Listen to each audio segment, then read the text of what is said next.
You are watching Access LaPorte County, Channel 97. Coming up next is the August 27th, 2024 meeting of the LaPorte County Plan Commission. You can find more information for this meeting by visiting www.accesslaportecounty.org. Good evening, everyone. Welcome to the LaPorte County Plan Commission monthly meeting here for August 27th, 6 p.m. If you'd all rise for the Pledge of Allegiance. Mr. Pointman, could you lead us in the pledge, please? Allegiance to the flag of the United States of America and to the republic for which it stands, one nation, under God, indivisible, with liberty and justice for all.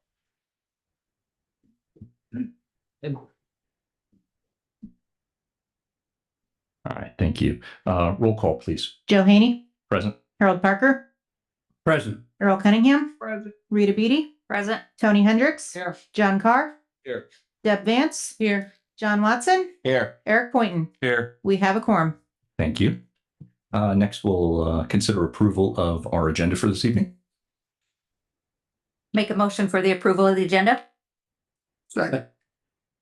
We have a motion and a second to approve tonight's agenda. Any questions? All those in favor? Aye. Any opposed? Very good. All right. Consider approval of our minutes from the last meeting, which was June 25th. Make a motion for the approval of the minutes from the June 25th meeting. We have a motion for approval of the minutes. Do we have a second? I second it. Oh, you did. I'm sorry. I didn't hear you. All right. Very good. All right. We have a motion and a second. Any questions? All right. Very good. All those in favor? Aye. Aye. Aye. Yeah. All right. And any opposed? We have hearing none. He passes unanimously as well. Tonight, our first order of business is a petition for petitioners Tommy Marsh and the estate of Carl William Carter, petitioning the Plan Commission to rezone from R1B to B3, a property located across from 1965 South 875 East Mill Creek, Indiana, Lincoln Township, parcel 46-12-09-453-001.000-055. And we have some exhibits attached here unto. Do we have our petitioners here this evening?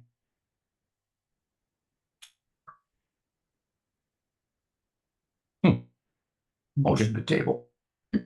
Seeing we have no petitioners here, Let me change that motion to table until the end of the meeting in case they show up. Recall it later if we have to. Sure. I'll second that. so we have a motion and a second to hold this over till the end of the meeting in case the petitioners show. All those in favor? Aye. Any opposed? Aye. All right, very good.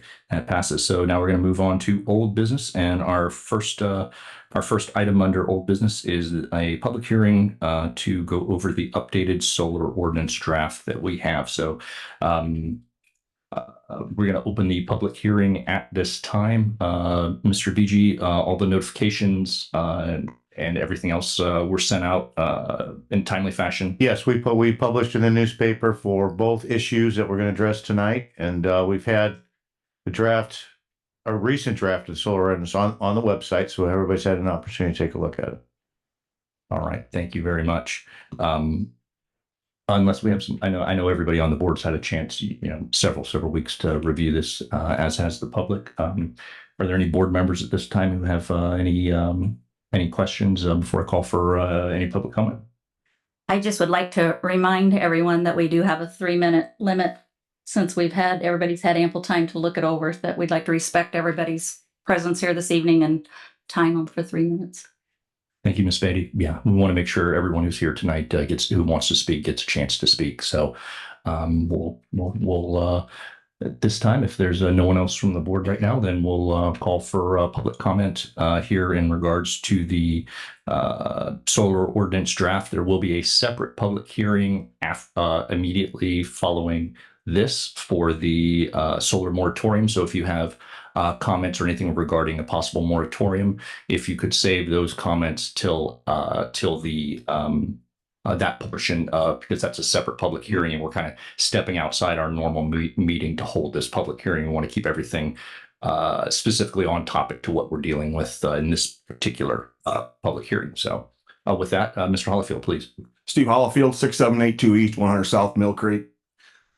I know you've put a lot of effort work into this, but some things that I see that I have concerns about, it's the setbacks.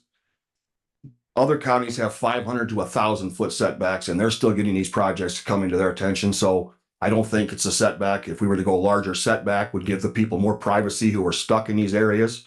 I don't think that would hurt them one bit at all. So I think that's something to be looking at. There is also no property value loss in this. We provided documentation free of charge, unlike RWE's paid for speaker who brought in documents saying increased in value. We provided documents that proved it was not an increase in value, that people are losing value of their homes. That's not included. One other item there for asphalt pavement for driveways. Explain to me how asphalt is environmentally friendly and they're going to put that back into production in 40 years because that's oil and tar and other chemicals in that. There shouldn't be allowed any of that kind of type on this ground.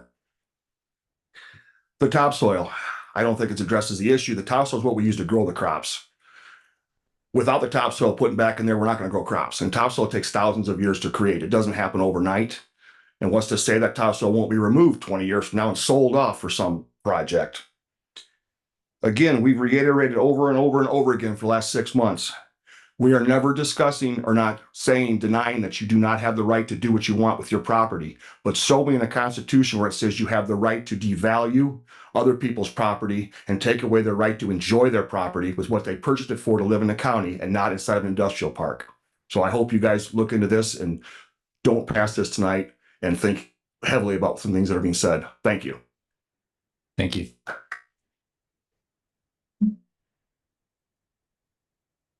That's it. Do we have anyone else for public comment? Please.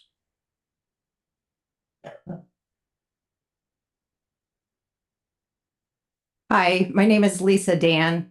I reside at 1359 Short Drive, Knox, Indiana. And I have some things I'd like to pass out real quick if possible. Sure. Go ahead.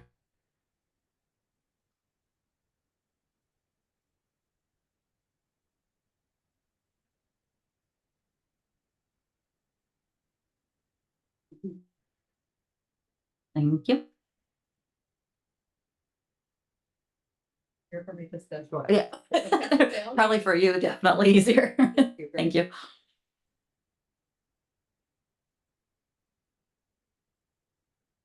I'll go ahead and start if that's okay.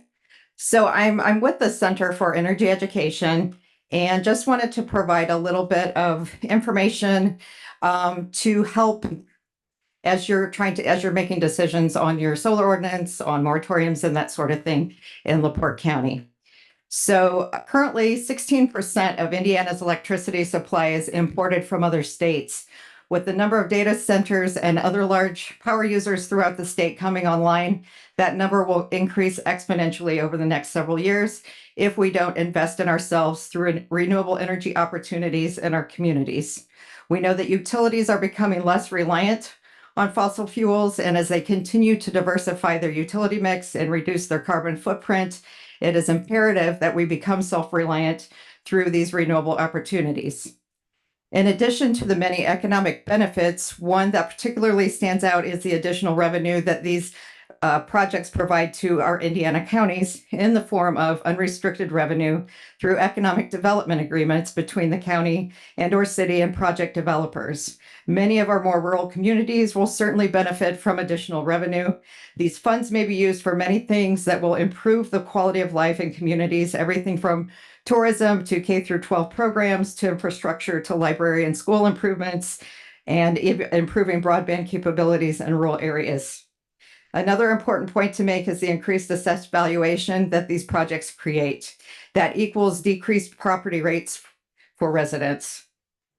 Many of these developers look at rural communities with vast open areas of land close to the MISO and PJM power grids, which both happen to cross through Indiana, making Indiana an ideal location for renewable energy projects.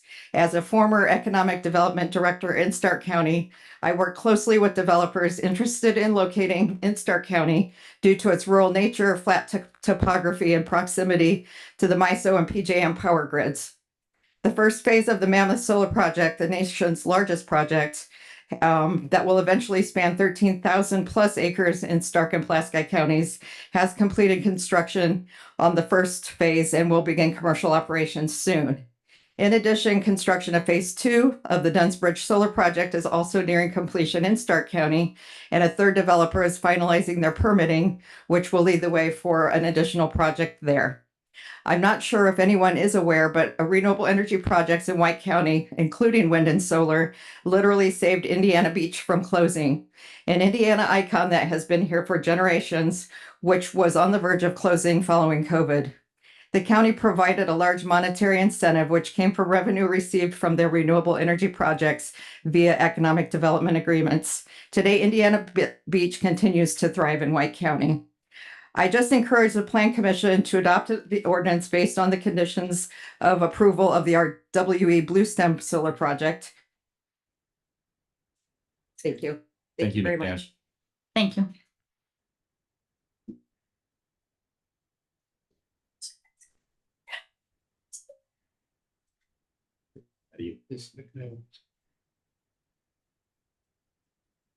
Hello, my name is Daniel Straka. I live at 1845 Azalea Drive in Munster, Indiana.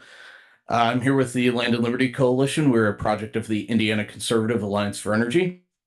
There's not many times where I come to LaPorte County and I agree with Mr. Hollifield on much, but first thing, the asphalt in your plan, with Indiana Land and Liberty Coalition, we believe in preserving farmland. That's why we support renewable energy projects.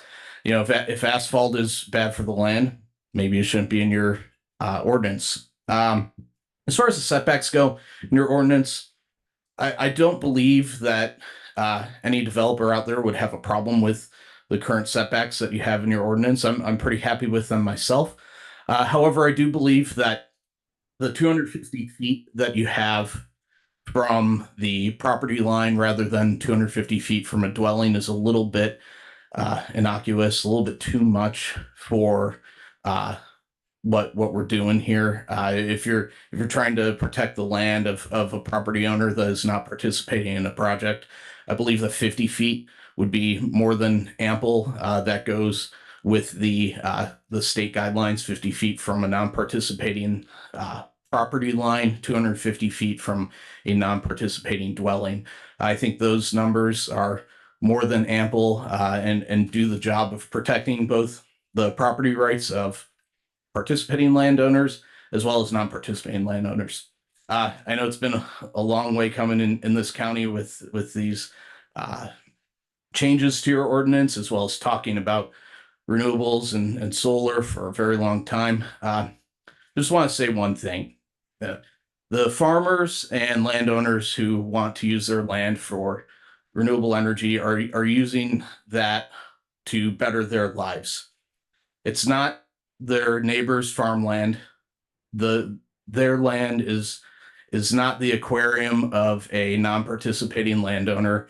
Just because you don't like to look at something doesn't mean it shouldn't be there. Thank you. Thank you. Mr. President, can I comment for a moment? I think we're misreading the pavement part. It's only 50 feet from the edge of the road that's required. And the point of that is farmers know, and they're careful, vehicles coming in and out to reduce the mud and maintain the road shoulder. So there's no requirement that everything's paved. It's just 50 feet off the road. Correct. The exact verbiage here, we'll just read this off real quick. It says driveways shall be paved with hard surface asphalt, concrete, pervious pavement, pavers, or other material to provide a durable, dust-free surface which meets the minimum specifications prescribed by the county engineer for the first 50 feet from the edge of the pavement. Interior access drives and interior access driveways are not required to be paved. So that's where that comes in. And from a dust complaint issue, let's say that we've dealt with both from zoning different complaints, the commissioner's office as well as the building commissioner's office, when you have trucks coming in and out off of there, out of these places, and there isn't something there to keep the dust down, these trucks coming in and out can kick up quite a bit of dust. So that keeps that to help kind of maintain the area and keep all that dust from drifting. And there's also some regulations and state guidelines that require I forget the exact verbiage, Mr. BG, but it's air quality standards that the local IDEM actually support for rogue particulate matter in the air. And the other factor is the wet weather coming and going, tracking the mud out onto the highway. So that 50 feet gives them a chance to get the mud off the tires. Yeah. All right. Thank you. Yes, sir.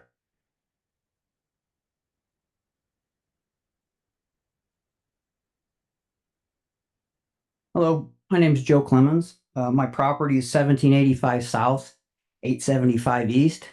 Basically, that where they want to put this solar field is my next door besides the railroad tracks separating it. I bought that house to retire, and I believe that their solar field does not belong in a small town. There's nothing for the town to gain from it. It's an eyesore. I've been to the sites off north of 20, and it's an eyesore. And I just don't feel it belongs there. And I can speak for I don't know, I can't speak for everybody, but I bet that none of you would want this in your yard or your neighbor to be your neighbor. Thank you, sir. So the blue stem that you're talking about up there is matter is not what we're here tonight. We're talking about our solar ordinance. Right. I don't want a solar ordinance passed for there is basically what I'm, Okay, so basically it's in conjunction with what I'm here for. Sure. That's why I'm speaking about it. Okay, we'll definitely stick around for the next portion for the moratorium, which is okay, because it's new to me. But no, that's okay. No, perfectly fine. Absolutely. So immediately after this one will be the moratorium portion of the hearing, and then yeah, absolutely. Thank you, sir. Please, as you see, anybody sees the podium vacate, please feel free to just walk on up.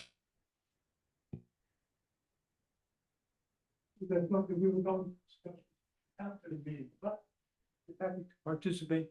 Now, my name is Maurice Klesser, 4303 East Shoal Road in Rolling Prairie. I'm going to be enclosed on 3 sides of my property.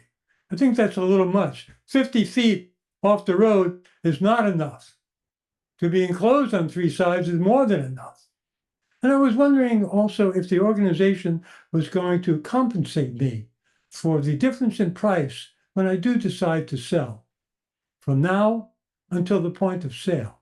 I think that's an interesting point that you might consider, as long as you're approving of solar, which I do appreciate. I know that life moves on, things move on, things are changing. But I don't think it's entirely fair for all of us. I thank you. Thank you.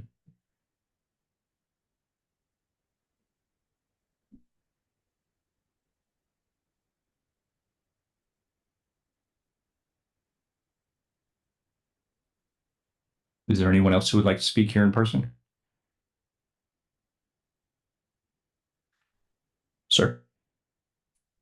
The solar farm by the school now, or is that coming out later?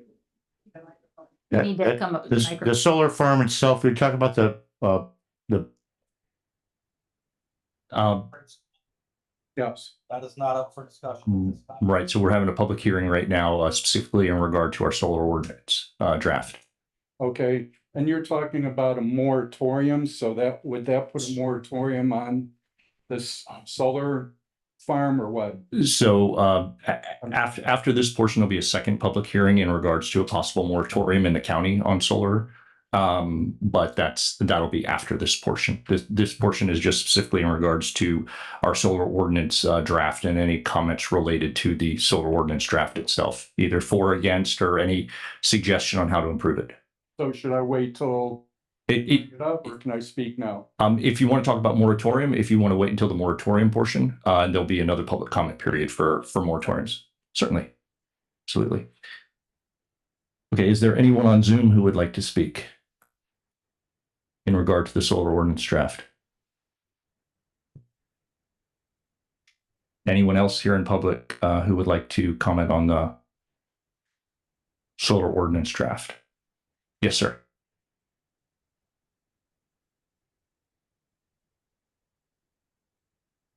Good evening, Commission. My name is Timothy Powers. I currently live at 2934 North Clark Street, Chicago, Illinois. I was a resident of St. Joe County for over 15 years. Prior to that, just to echo some of the comments on the ordinance that have been made so far. As someone who works in the solar industry, I can say that we first of all appreciate your hard work on drafting the current ordinance and revisions. In regards to the setbacks, we would echo Land Liberty Coalition and the fact that we would like to see setbacks that reflect the state standards of 50 feet from adjoining non-participating parcels and a 250-foot setback from residences. We find this very reasonable. To some other comments made earlier about 500-foot or 1,000-foot setbacks, that in fact would likely deter any development or of any scale. If it's like 40 acres, 50 acres, well above that, likely deter development in the state, or sorry, in the county. It's a presence we would like to see not set in LaPorte County as someone who is working in the state and has seen a lot of these things come and go, both in terms of ordinances as well as the projects that come in behind a reasonable and well-crafted ordinance. So just like to say that, again, we appreciate the hard work. And strongly please consider that the state standards do have a good level of research and kind of industry, but also other stakeholder input. And we just like to defer to what that state standard is now and hope that you kind of see where that stands and accept that. All right. Thank you. Thank you. Thank you. Is there a last call for anyone on Zoom for public comment on the solar ordinance draft? Seeing none there. Anyone else here in public for the solar ordinance draft?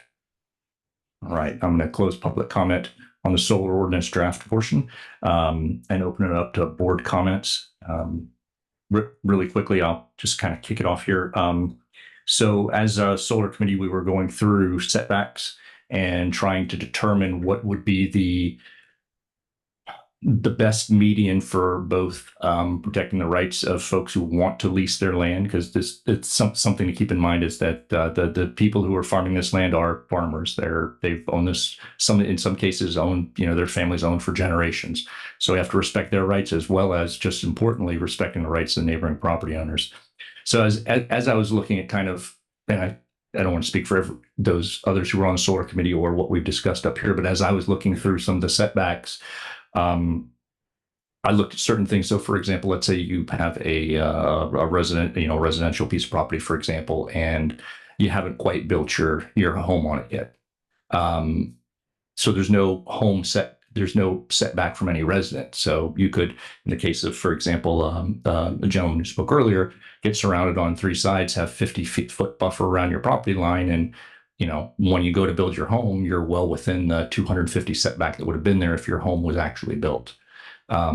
So trying to weigh those two things is kind of how at least I came to the position of, rather than have a setback from just a residence, have the setback from the property line. So rather than go like 750 feet from a residence, 250 feet from a property line.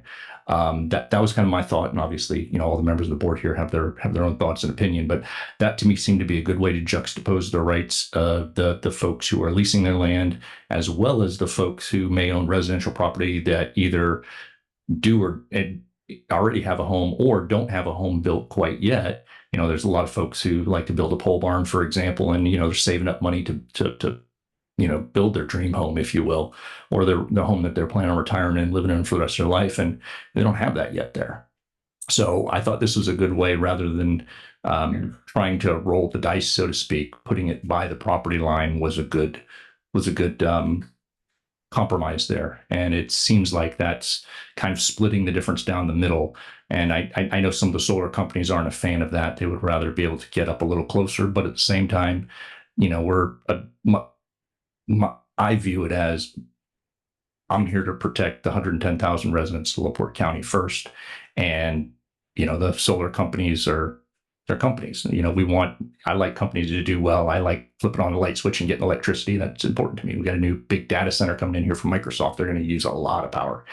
At the same time, though, you know, we have a vibe and a feel here in LaPorte County that we need to respect. The other, I think we already covered the driveways and the 50 feet. One of the other things that I heard here this evening, and I'm sure other folks will have comments on other issues, is in regards to topsoil. That was one of the things that I was concerned about, and I know in our draft, and I would have to look through here to see exactly where it is, but we do have in there that any materials that are removed from the site, you first have to get permission from the building department, building commissioner. I don't remember the exact verbiage, but we can look through there and find that. But there is some verbiage in there preventing company, you know, let's say, from coming in and just removing all the good topsoil before they put in the panels. So that is something that we had heard from a number of concerned farmers in the area. Let's hear about it now. What is it? Did we cover it or not? Do you remember where that is? We'll look through there. In the meantime, I'll open the floor up to the board here for any comments while I'm looking for that. Mr. President? Yes, sir.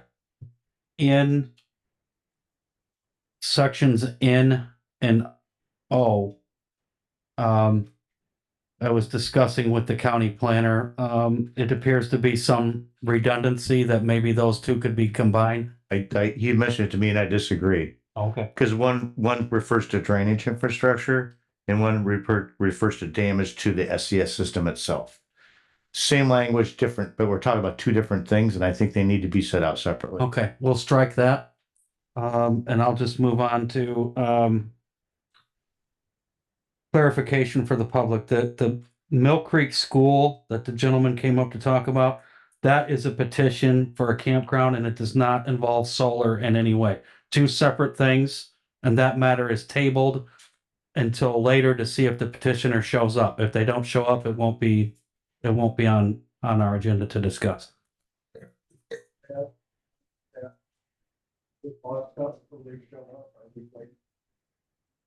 We'll wait for them to show up. If they don't show up tonight, then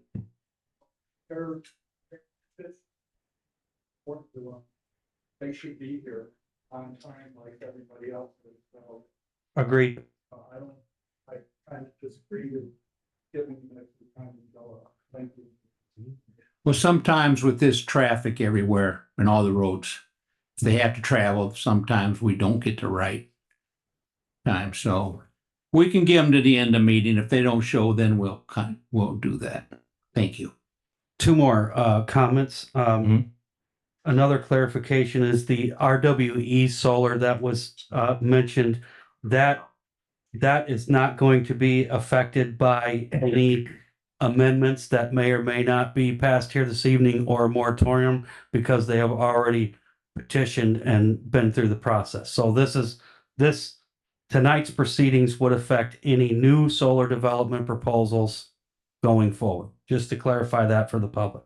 And lastly, as far as the asphalt, I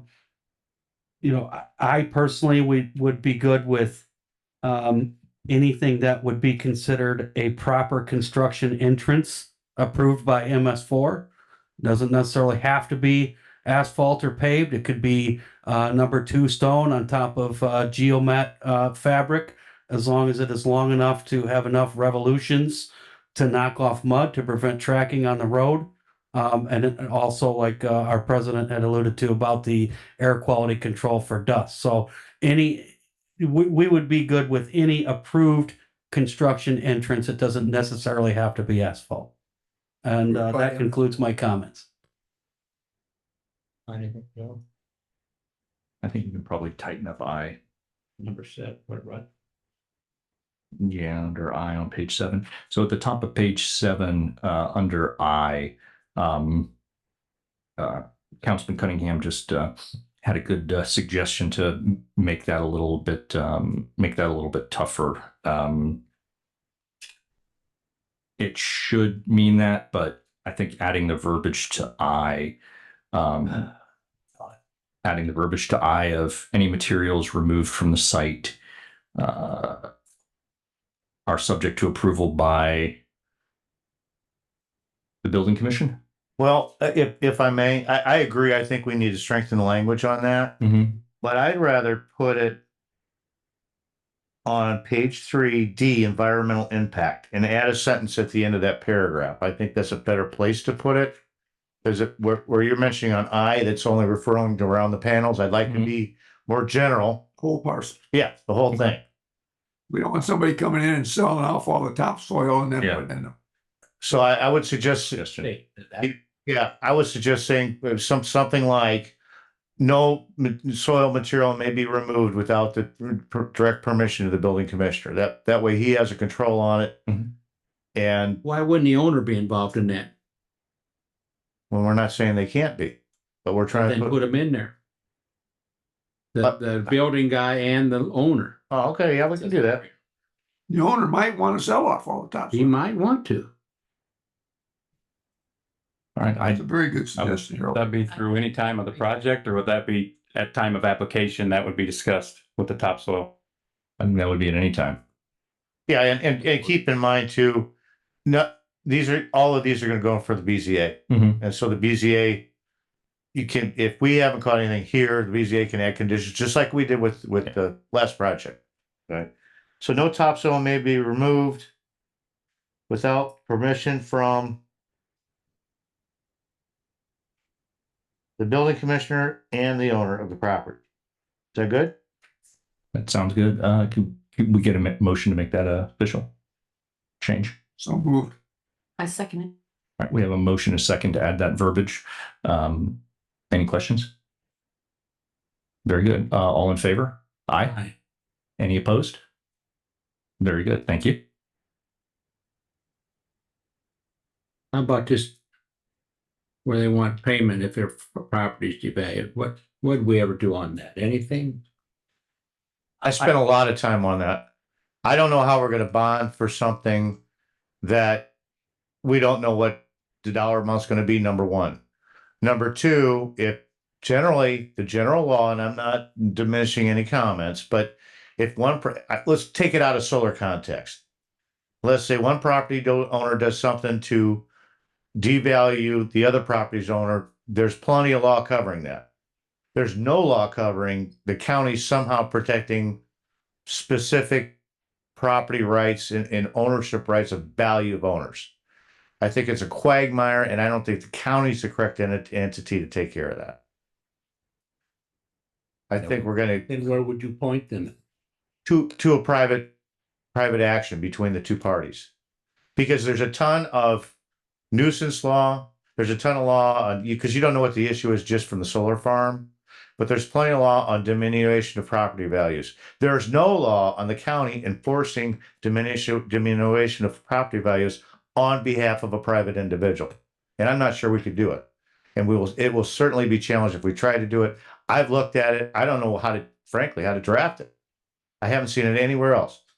We spend a decent amount of time talking about this. And one of the biggest issues, like you're saying, is, or like I feel like you're about to say, is as far as standing. Would the county have standing to act, as opposed to the property owner who is actually negatively impacted versus the county, and that was one of the issues we ran into. There was a long outstanding issue of some sand removal happening from a property. We're all familiar with one of the issues that we came up with, where the county, prior to my taking office, had lost the first two go-arounds at legal challenges. Was the county lacked standing for how some of this went through, and we were able to ultimately get a solution to that by taking a different path around. But yeah, in something like this, if it's one of the most general tenets of law is you have to have standing. So I know we've bounced this a bunch. I talked to some folks from downstate as well. I couldn't find anything that would.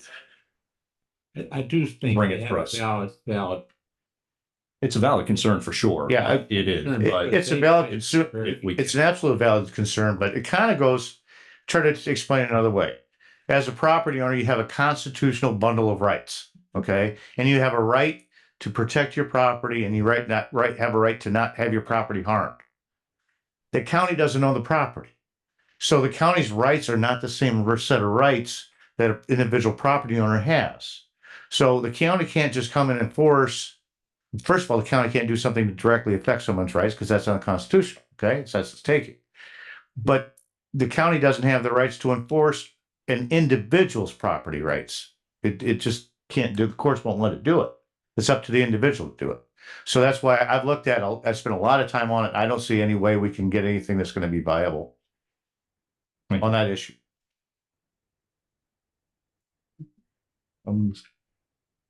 Have any other comments, concerns? Can I bring something up? I want to know why this was in our packet. What's that? John Jackson, Chief Operating Officer of some solar system. So that was remonstrance. If they weren't going to be able to make it here in person, they wanted to provide you with that Why is it in our packet? because it went to all of you because it had to deal with the Why solar. didn't they get a representative to put it out here if they can't make it? This is and anybody. This doesn't make sense for me to have this kind of stuff go through our packets. I was asked if public comment was allowed to be made and sent to you guys. I was told yes. During a public hearing, the public has a right to file a written notice of remonstration as opposed to show up and verbally present. That's why it was included in the packet. Not everything's email, you know. If you got a problem, get a person here to say something about it. Sure. So as part of the public hearing process, Another email, it's what that is. I understand your concerns on that. As part of the public hearing process, though, the public has a right to remonstrate and have it recorded in the record. And as part of the record of tonight's evenings will be the minutes of which people who spoke here tonight will have the minutes recorded, and then we'll vote on and accept the minutes. It'll become So as part of the public hearing process, everyone has a right to come forward here. What that guy said.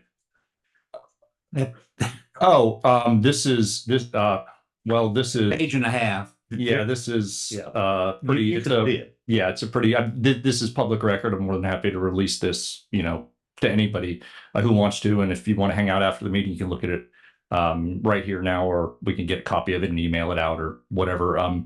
It's everybody has a right to come here and speak what they want, either in person or under a public hearing. They have a right to submit correspondence and remonstration in a written format. So that's why it was in our packets, because Still, nobody's presenting this on the public. No, it's part of the Indiana code. It's part of the code. The law says that they can file a written remonstrance as a result of the hearing. So they can do that. Yes.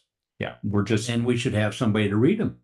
I agree. We've always had them on the record. Okay. Because plan and zone have both handled it the same way over the years. Some of the zoning hearings, we have a pile of letters. We don't have time to read them all on the record. We make them available to the public afterwards. But the people making the decisions get to see them. Mm-hmm. But before we make that decision, there may be some rebuttal from the people that are present to the comments made in this letter. I mean, somebody else got up and read from a document. That's my position. Transparency. Yeah. It doesn't look like we're going to have as many people here speak as we thought. I would prefer we read this into the record. Somebody volunteer to read it then this evening, if that makes the board happy. We're more than happy to read it as long as there's a motion to. I think that'd be the attorney's job.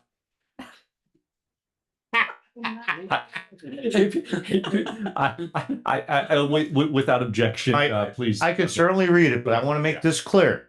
We want to be consistent with all of our petitions and everything we're doing. Okay. And we have had instances where we've got 25, 50 letters. Okay. And so we only have one tonight, and that's fine. But what happens next time when we get 25, 50 letters? You gonna read them all? Exactly. What are you going to do I don't like this forum. They can't come. They can't. But that part doesn't. They can read it themselves. Harold, that part doesn't matter. That's what the law says, that they can do it. Yeah. Okay. So do you want me to read it or not? Yeah, I have no objection. Make a motion that Say not if it's going to affect, if we have to read. Yeah, exactly. That's just too much. I make a motion that our attorney read the letter into the record.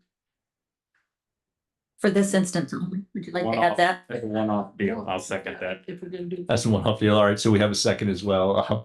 All those in favor? Aye. Can we take a moment, just a second? I'm getting comments in the Zoom.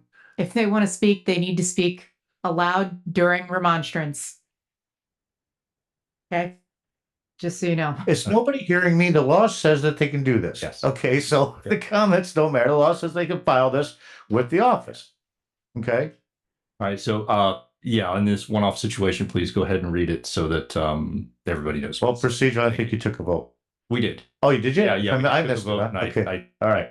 called for the Dear members of the commission, my name is John Jackson. I'm the Chief Operating Officer for Innovatius Solar. I'm sorry if I botched the pronunciation. What? Innovatius. You want to read? yeah. Our corporate office is located in the next county over, LaPorte County in South Bend, Indiana. We are a local EPC and solar developer that has been based in the Hoosier State since our founding in 2008. Quite a few of our employees are Hoosiers that live, work, and play in the local community. I'm writing to support the responsible development and implementation of solar projects within LaPorte County that will help create local jobs and diversified revenue streams for the communities where they are sited. We're currently concluding the neighboring Honeysuckle Solar Project in New Carlisle, Indiana, which has employed many members of the LaPorte County community. Honeysuckle is a 188.5 megawatt project, approximately 1,000 acres, and has been under construction since December 2022. We're in the process of commissioning the project and releasing the project to our customer within the coming month. We partnered with local contractors for the entire labor force on this project. Honeysuckle is a union labor project, and our experience with our local labor partners and the union has been excellent. We now have trained and experienced solar installers residing in the area. We had a limit of acquiring labor from within a 75-mile radius, where those workers will be looking to move in onto new projects, continue their career growth.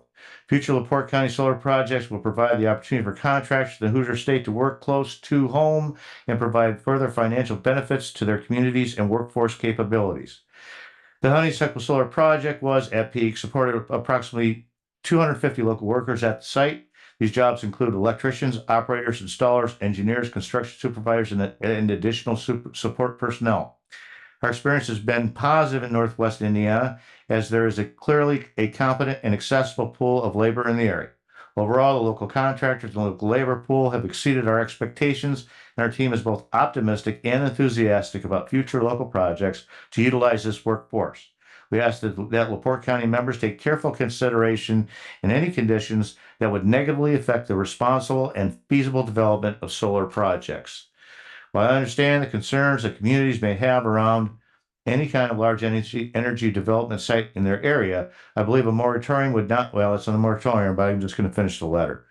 Moratorium would not be consistent with the best interests of the community as a whole. Additionally, proposed 250-foot setback from the non-participating property owners in the revised solar ordinance under consideration is beyond the national and state average setback distance. Such an excessive setback rule would very much threaten the financial and location viability of projects by removing otherwise suitable land from project premises. More specifically, the setback from adjoining non-participating farmland significantly hinders reasonable solar development. I would propose that LaPorte County consider implementing a minimum standard of 75-foot setbacks with the ability to determine on a project-by-project basis any additional setbacks along different parcel boundaries bordering any areas of concern. This is a permit and zoning structure which we, as well as many others in the industry, have worked with local communities across the country to find informed and reasonable compromise for setbacks and county ordinances. I do not believe it is in the best interest of any community to indicate an unwillingness for solar development. These projects take years for developers like us to present to a commission for approval, where any indication from a local community they are unwilling to evaluate a project will simply drive these potential opportunities elsewhere. We look forward to continued discussions with the commission and are eager to offer third-party resources upon request to demonstrate the appropriateness of our suggested setbacks and solar design zoning rules for the county moving forward. In closing, I would like to thank you for your support of bringing renewable energy standards to our home state and express our enthusiasm for future projects in LaPorte County. John Jackson, Chief Operating Officer, Innovatius Solar. Thank you. Thank you. Right. Do we have any other comments regarding suggestions or anything else from the board here regarding our updated solar ordinance draft before we move on? I think in the name of fairness, we might want to look at these setbacks again. In fairness to the property owners. Which property owner? The ones that are for it or against it? The ones that are for it. We're restricting what they can do with their land. So one of the when we look at the verbiage of it, where it says from non-participating properties, if for example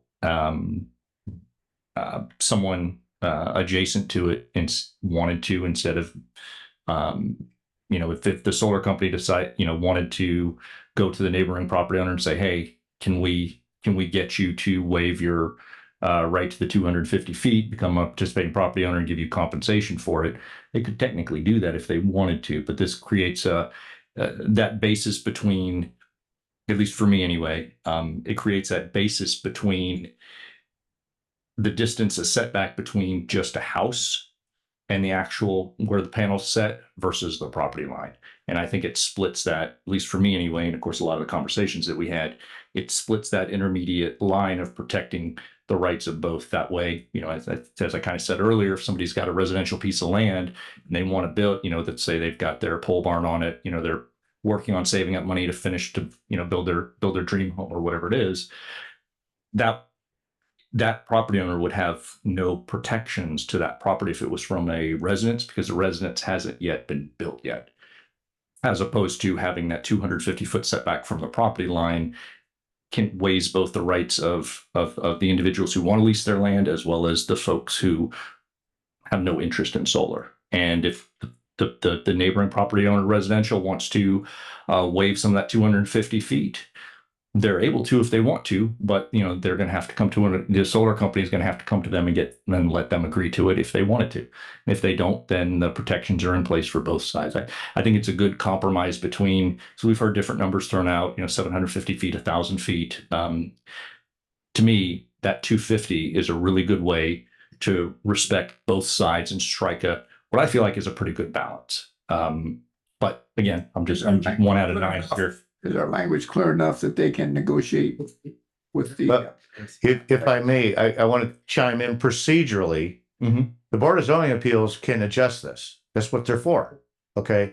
So so let's say hypothetically, solar company, approaches the adjacent landowner, says, hey, let's do 50 feet. Will you agree to that? And so, because they've got to come in front of the BZA anyway, because it's a special exception. We're going to make sure the BZA takes a look at this. Well, they could always throw a request for variance in.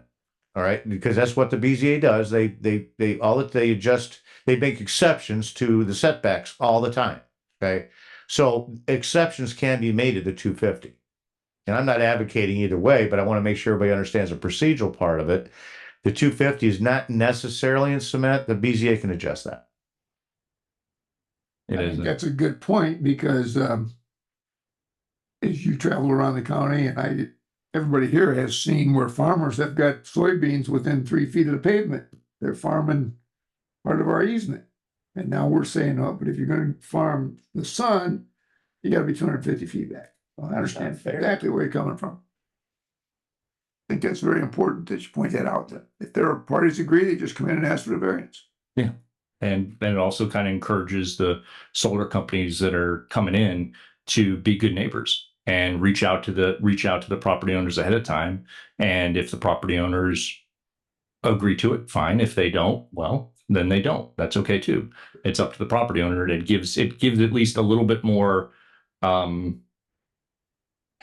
latitude and deference to the property owners and the adjacent property owners and homeowners, as opposed to going the other way. But I do want the commission to also to know, and when I was drafting this, the Indiana code goes from the building, not from the property line. Yeah. I think that's a terrible, terrible policy, just for what Joe and Earl just said.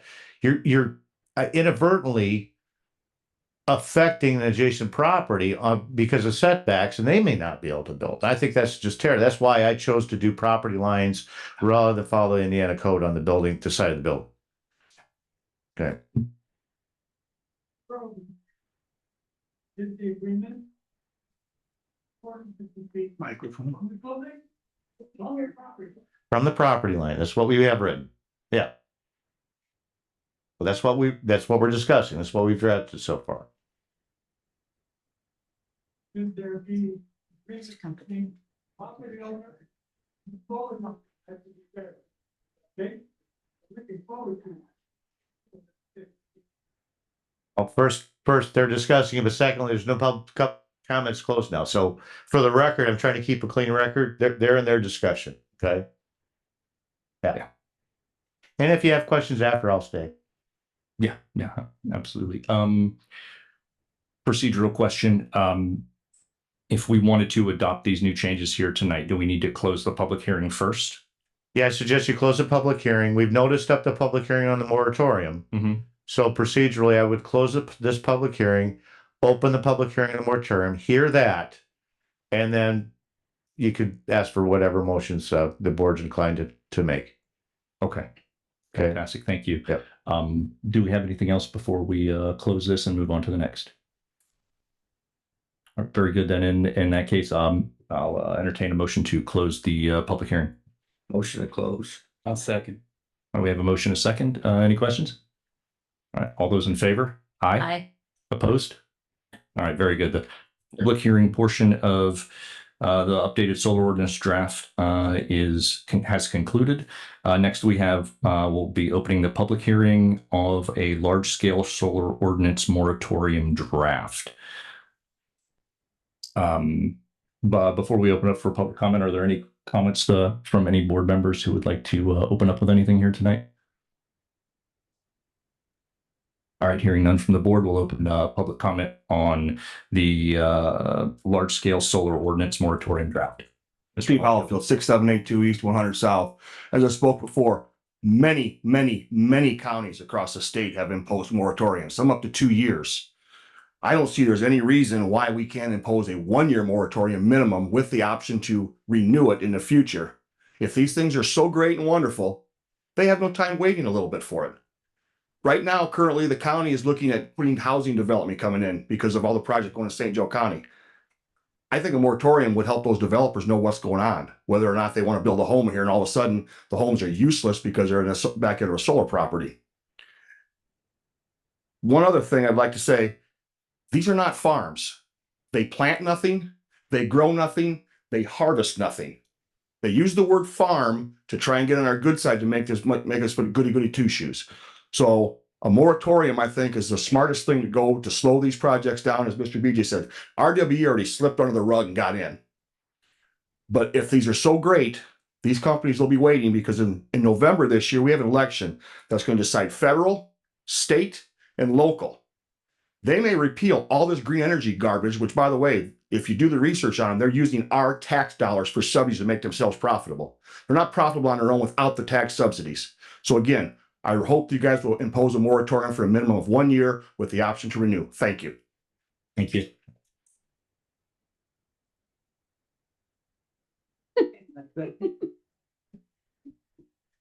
Heather. Hi, Lisa Dan, one more time, with the Center for Energy Education. My address 1359 Short Drive, Knox.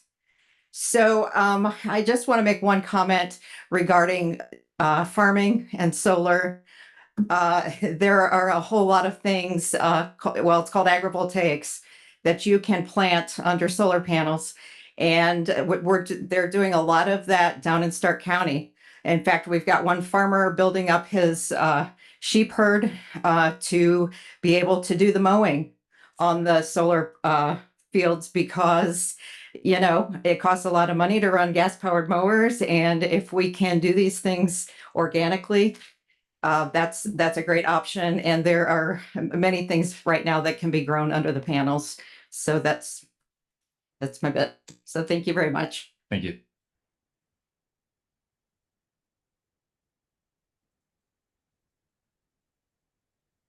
Good evening. My name's Richard Canals, 1737 South, 875 East, downtown Mill Creek, Indiana. And I'd just like to say I would like to see a moratorium on any solar development. I have seen pictures of solar farms destroyed by hail and tornadoes. I personally seen it. And there's a lot of hazardous materials in those panels. And we pretty much, all our community has groundwater. So I wonder if anybody would look into what would happen if these chemicals seeped into the groundwater. Thing about Mill Creek, our water table is very, very high. It's a very area. The water actually percolates to the top. So that's one of my concerns. Thank you very much. Thank you.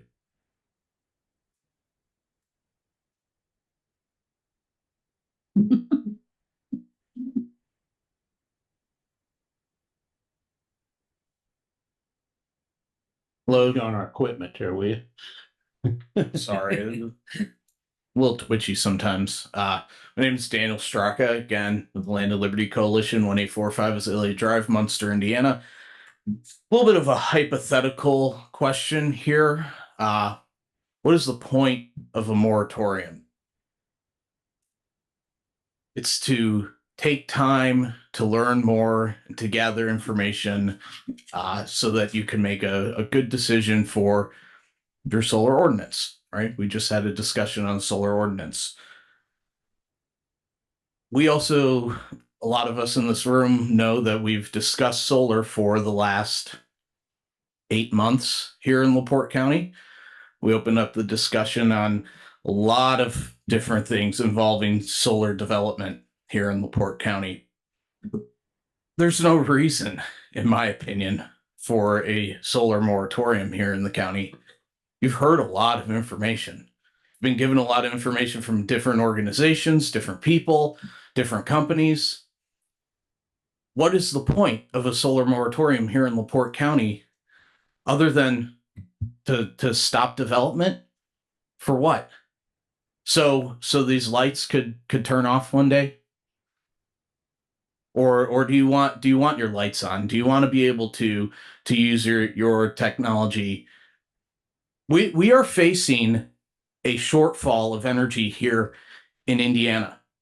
There's very little energy produced in the state of Indiana, and there's going to be less in a few years. So does LaPorte County want to shy away and close their door to business and stop producing energy here in the county? Or do you want to be a leader here in the state of Indiana and show the rest of the state what good can come from these developments? You said earlier that there's a data center coming in. So that's going to take a lot of energy. Whether you like it or not, those are coming all over the place. And electrons are lazy. That electron that's produced here in LaPorte County is going to stay here in LaPorte County. You don't need a solar moratorium. You took the time to hear from a lot of different people over the last few months. You have a good ordinance in hand. Take that ordinance, keep LaPorte County open for business, and keep the lights on. Thank you for your time. Thank you.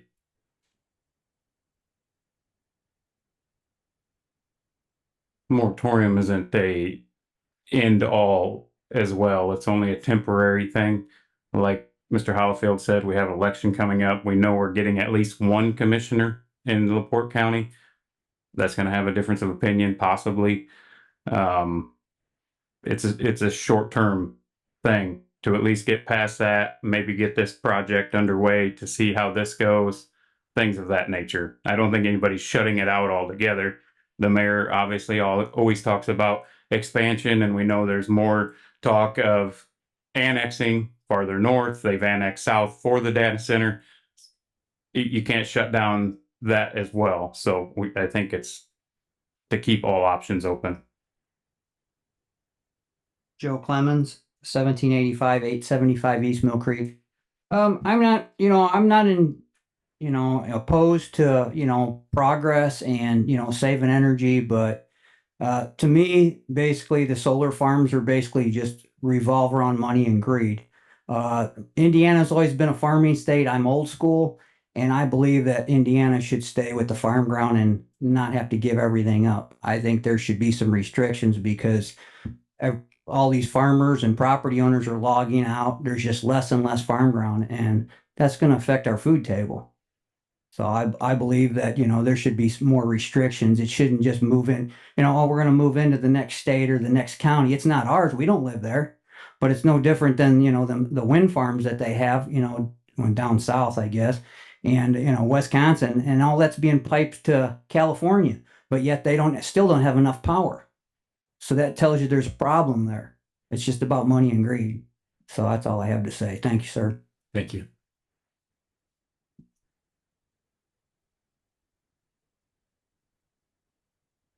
Is there anyone on Zoom who would like to speak for the public comment portion of our public hearing here for a solar ordinance moratorium draft?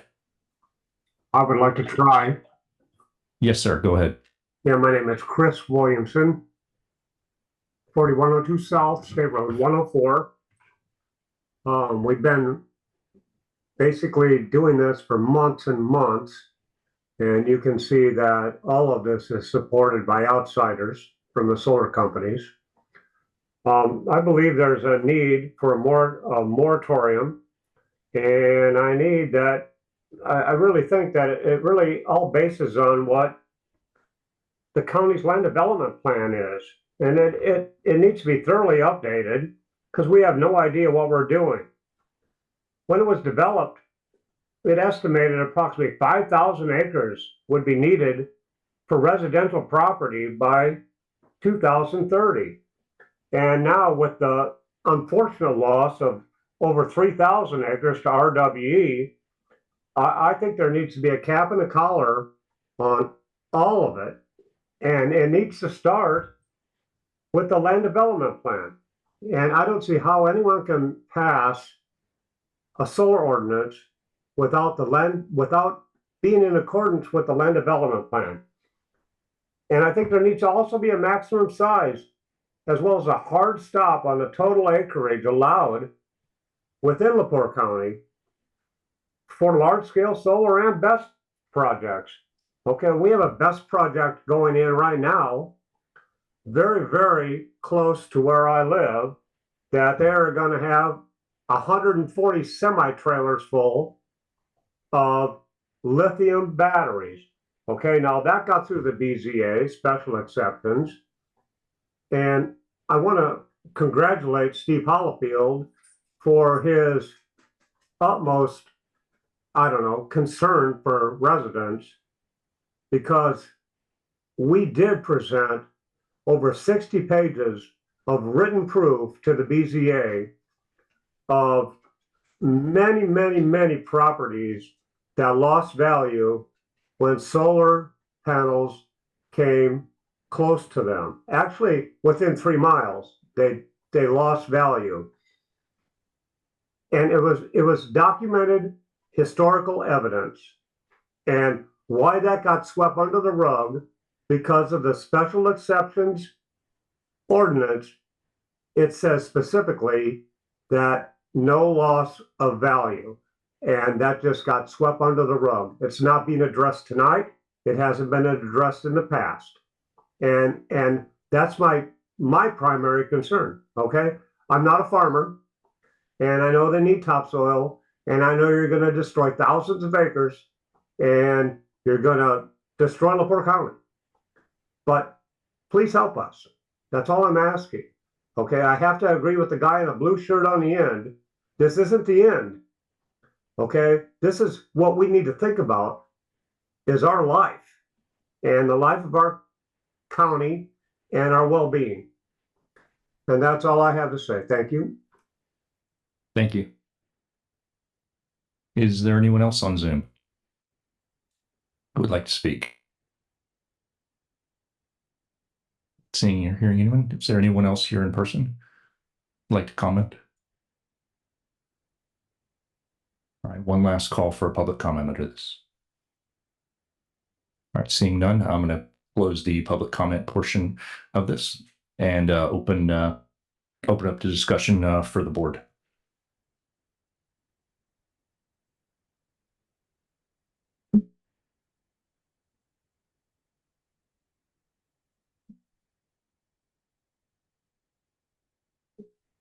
Mr. President, I guess I'll jump in on behalf of the board. I would just like to thank the committee and the board for not only the recent months of hard work and public dialogue back and forth with all sides involved, but even a couple years ago, when we started on this, when we noticed that this was going on in other counties, and we got ahead of it by developing an ordinance ahead of time rather than having nothing and we had something.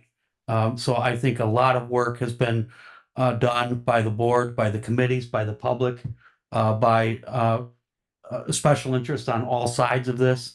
I think it's been discussed for quite a long time, and now we've reached a point where if this board is happy with the discussions that have taken place and they're ready to make a ruling on the ordinance or amendments that are proposed, then we have that option, or we have the option to go with a moratorium and wait to dissect more information. And that's my comment. Or both. Both. I think we put a lot of work, just personally, I think we put a lot of work into this updated draft. And regardless of whether we do or don't move forward tonight with the moratorium, I think the new updates we have are solid. And I think they should be adopted either way. That way we get them on the books and everybody knows what the playing field is here in LaPorte County moving forward. And it doesn't mean that we can't come back and update them again in the future. You know, we can update them at any time, but I think given the work that we put in, you know, and especially the work that we did when I first got elected and first got put on the Plan Commission here back in 21, getting a solar ordinance in place. You know, obviously technologies and things have changed in the past couple of years, rapidly developing. We may have to take another look at this ordinance in another year or two again as things continue to change and develop.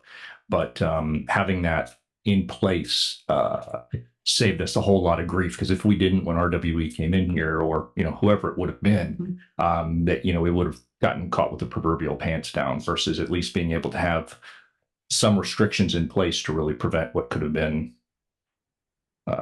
much more egregious situation, if you will. So, but anyway, do we have any other comments from the board? I just want to back up that President Haney, because of the fact that we've had many ordinances that we've adopted that did prevent things from coming into the county because of our ordinances that we have put into place.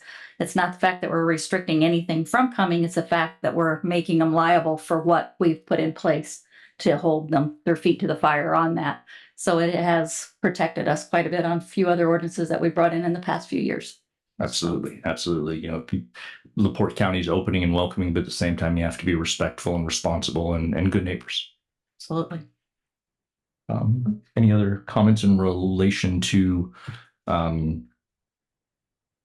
our public hearing here on a possible moratorium draft? All right. If not, then I'd entertain a motion to close the public hearing portion. Motion to close. I'd second. A motion and a second to close the public hearing portion. Any questions or comments? Hearing none. All those in favor? Aye. Aye. Any opposed? All right. Very good.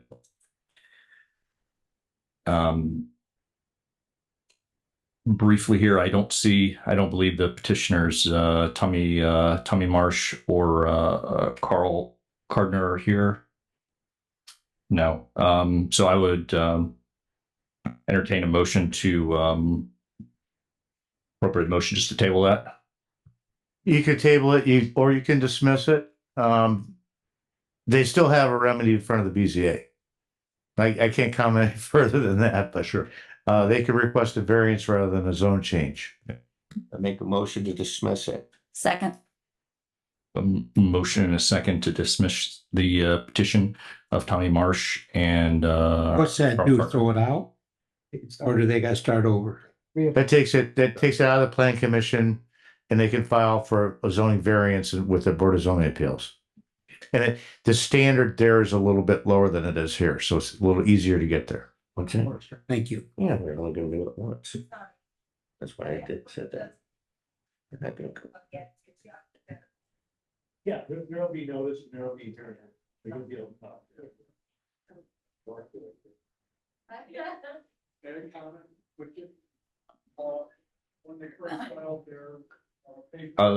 Sir, wait.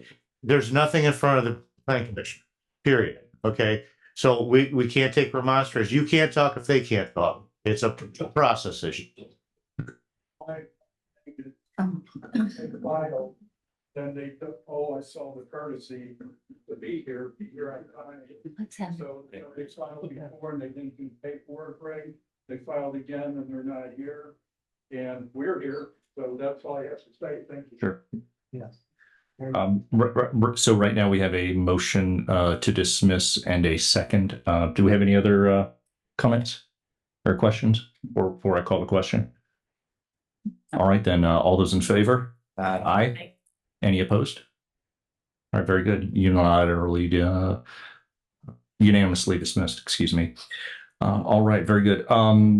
Here tonight, is the board want to entertain adopting our updated solar ordinance draft? I'll make that a motion. Second. All right, we have a motion and a second to update our solar ordinance draft with the updated change that we made here this evening regarding removing materials. Is there any questions? Yeah, that's a motion, a favorable recommendation to the commissioners, correct? Yes. Correct. Mm-hmm. All right, we have a motion second. Any other questions, comments? All right, very good. Then all those in favor? Aye. Aye. Any opposed? Very good. Unanimous. All right. And brings us to our last option. Is there any consideration here this evening for a large-scale solar ordinance moratorium? I'd make a motion that we put on the moratorium. For how long? You told me before we didn't have to put a date, but now we have to put a date, correct?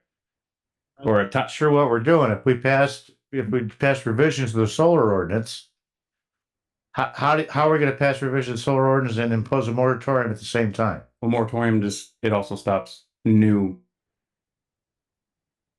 Well, I mean, I guess we talked about it before that we could pass both, correct?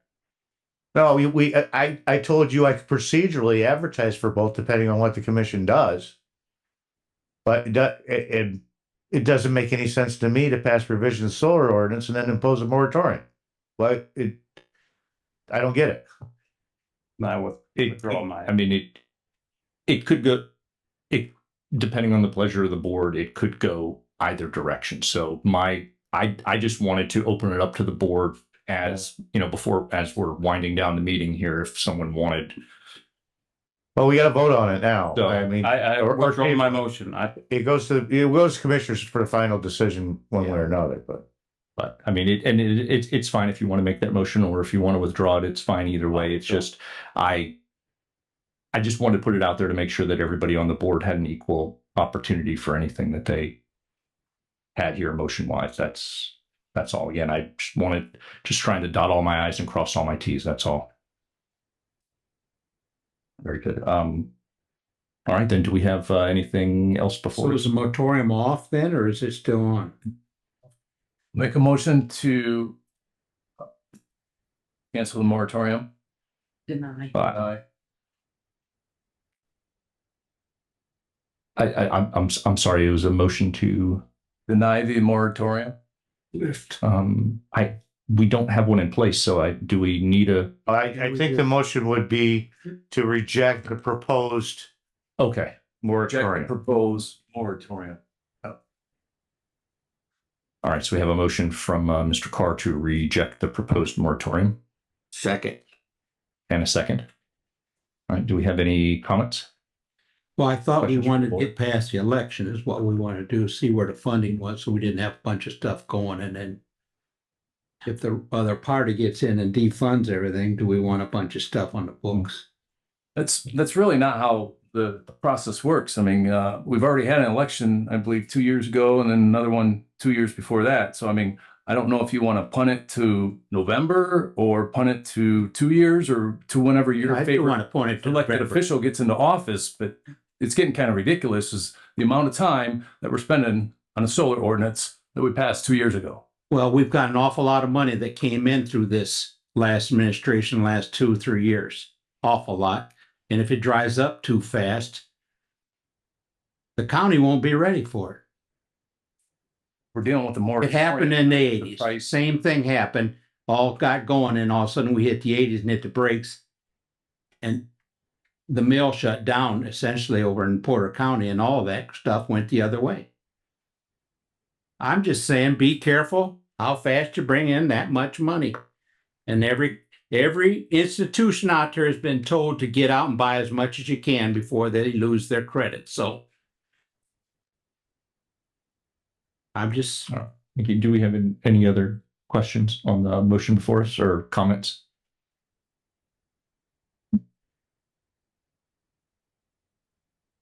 All right. The motion from Mr. Carr was to reject the solar ordinance moratorium draft. I believe that was your motion, right, Mr. Carr? Moratorium, yes, to reject the moratorium. Okay.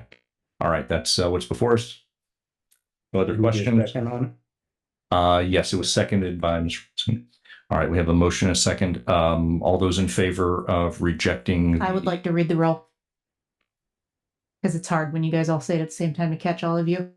Sure. Okay. Say yes to reject, no to not. Okay. Joe Haney.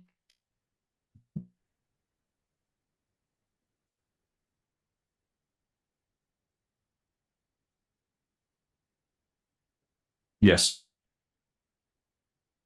Harold Parker. No. Earl Cunningham. Yes. Rita Beatty. Yes.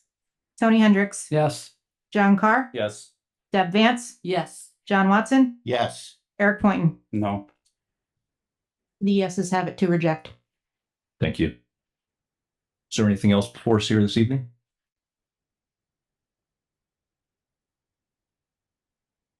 All right, hearing nothing else. I don't believe there's anything under new business. No? All right. Entertain a motion to retire for the evening. Motion to adjourn. Motion to adjourn. Second. We have a motion and a second to adjourn. All those in favor? Aye. Aye. Thank you. Thank you.